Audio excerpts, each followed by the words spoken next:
Вы знаете, каким человеком был Абу Бакр, да будет доволен им Аллах? Он не был крупным парнем, но у него было большое сердце. Сегодня у нас много крупных парней. Эти крупные парни используют это в неправильном направлении. И у нас не хватает сердца для истины. И в этом вся проблема. У нас достаточно продажных людей, достаточное количество мачо, которые пойдут и избьют невинного человека или кого-то, кто слабее их. Но сделают ли они когда-нибудь что-нибудь, что имеет преимущество ради Аллаха? Не сделают. Потому что это нанесет удар на их мужество. Пророк, саллаллаху алейхи вассалям, говорил, каков сильный человек. Он сказал, сильный человек — это тот, кто может управлять своим гневом, а не тот, кто может избить кого-то в этой жизни. Вы знаете, что за человек был Абу Бакр, да будет доволен им Аллах? Аиша, да будет доволен ею Аллах, рассказывает, он был худым. Он был таким худым, что брюки не держались на его бедрах. Он был настолько худым, что его глаза были впалые, что кости выступали на пальцах. Он не ходил с выпрямленной осанкой. Он на самом деле ходил нагнувшись. Говорят, Абу Бакр, да будет доволен им Аллах, имел самое слабое тело. Но когда дело доходило до повелений Аллаха, он был самым сильным. Когда вы смотрите на мачо и делаете их образцами для подражания, то почему бы вам не сравнить их с пророком, саллаллаху алейхи вассалям? Пророк, алейхиссаляту вассалям, воевал с людьми. Для чего? Не для того, чтобы избивать людей, а для того, чтобы приблизить их к Аллаху. Во времена пророка, саллаллаху алейхи вассалям, был человек по имени Рукана. Он был бесспорным борцом своего времени. В те дни Умар ибн Хаттаб и Халид ибн Валид были борцами, но никто еще не побеждал Рукану. Как-то раз он пришел к пророку, саллаллаху алейхи вассалям, и сказал: «О, Мухаммад, если ты победишь меня, я приму ислам». И пророк, алейхиссаляту вассалям, обрадовался. Он подбодрился и сказал: «Ты на самом деле примешь ислам, если понесешь поражение?» Он подтвердил: «Да». И он схватил Рукану и свалил его. Рукану еще никто никогда не мог даже сдвинуть с места до этого дня. Он подпрыгнул и, как обычно: «О, я не увидел.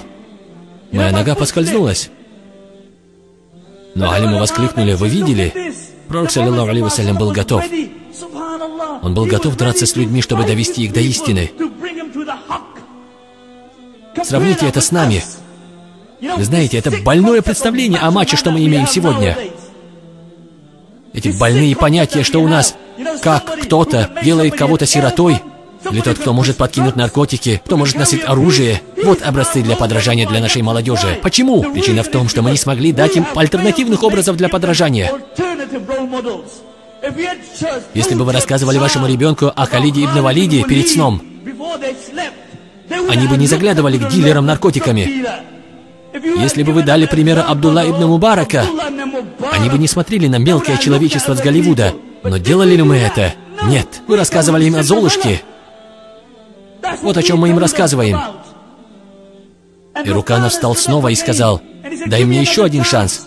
Пророк, саллаллаху алейхи вассалям, схватил его вновь, оторвал от земли и свалил его снова. Рукана был в шоке. Такое не случалось с ним прежде. И пророк, алейхиссаляту вассалям, сказал: «О, Рукана, если ты будешь держаться поблизости, я покажу тебе вещи могущественнее, чем это». И Рукана ответил: «Что может быть сильнее этого?» Пророк, саллаллаху алейхи вассалям, указал на дерево, и это дерево вылезло с корнями из земли, встало перед пророком, саллаллаху алейхи вассалям, и свидетельствовало, что нет Бога, кроме Аллаха, и вы его посланник. Пророк, алейхиссаляту вассалям, обратился к Рукана и сказал: «О, Рукана, я сказал тебе держаться поблизости, я покажу тебе вещи могущественнее, чем моя битва с тобой». Но это была жизнь пророка, саллаллаху алейхи вассалям, и такие примеры бесконечны.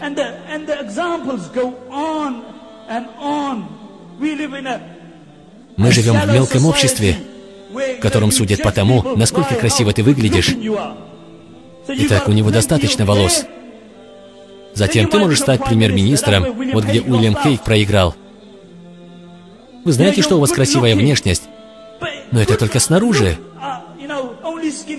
Если это то, на что вы смотрите, тогда есть кто-нибудь, кто может сравниться с внешностью пророка, алейхиссаляту вассалям.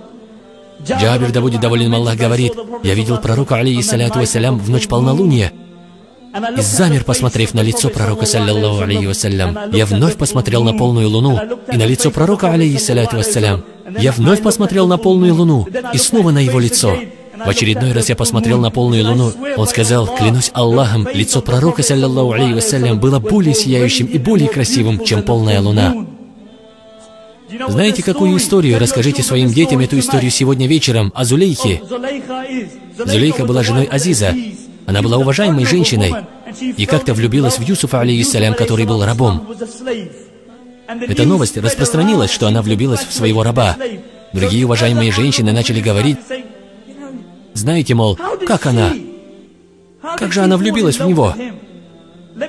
Позвольте мне сказать в контексте, кто бы вы могли понять. Как же дочь Радж Сахиба влюбилась и так далее и тому подобное. Я не буду упоминать. Как же дочь Радж Сахиба влюбилась в него?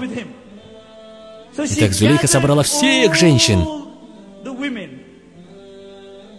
и дала им яблоки. Она сказала: разрежьте яблоко. Когда они начали резать яблоко, она сказала Юсуфу, алейхиссалям, пройти мимо. Пророк, саллаллаху алейхи вассалям, сказал: Юсуфу, алейхиссалям, была дана половина красоты человечества.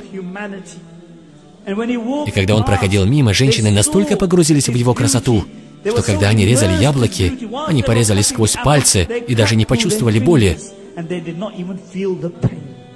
Аиша, да будет доволен ею Аллах, говорила: если бы женщины Зулейхи видели моего Мухаммада, саллаллаху алейхи вассалям, они бы воткнули ножи в свои сердца и не почувствовали боли.